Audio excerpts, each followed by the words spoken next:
তোর খেলা শেষ। আগে তো জানতাম তুই একটা বেঈমান, আর এখন তো দেখতেছি তুই মানুষ মারার নেশায় নেমেছিস। ৩৪তম পর্বে অনিক জানতে পারে যে মেঘলাকে গুলি করার পিছনে সাব্বির নয়, বরং রাতুল দায়ী ছিল। রাতুলকে তারা ধরে ফেললে রাতুল অস্ত্র উঁচিয়ে পালানোর চেষ্টা করে। পরবর্তীতে মেঘলার গর্ভবতী হওয়ার পর তার সাধ বা বেবি শাওয়ার অনুষ্ঠানের আয়োজন করা হয়। সেখানে বৃষ্টি এসে মেঘলা এবং তাদের বস্তির পরিবারকে চরম অহংকার ও অবজ্ঞা প্রদর্শন করে।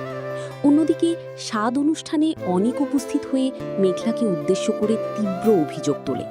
অনেক দাবি করে যে মেঘলার পেটের সন্তানের বাবা সে নয়, বরং টেস্ট রিপোর্টে অন্য কারো নাম এসেছে।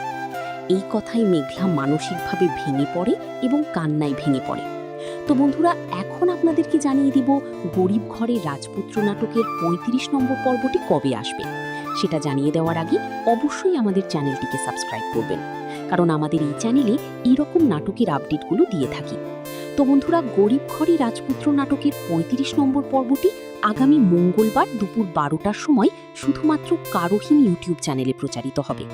তো বন্ধুরা, একটি রিভিউ ভিডিও বানাতে ১ ঘন্টা সময় লাগে, কিন্তু একটা লাইক দিতে ১ সেকেন্ড সময় লাগে না, তাই একটা লাইক দিবেন। আর আমাদের এই ভিডিওটি কোন জেলা থেকে দেখছেন অবশ্যই কমেন্ট করবেন, কারণ আপনাদের কমেন্টগুলো পরবর্তী পর্বে উল্লেখ করা হবে।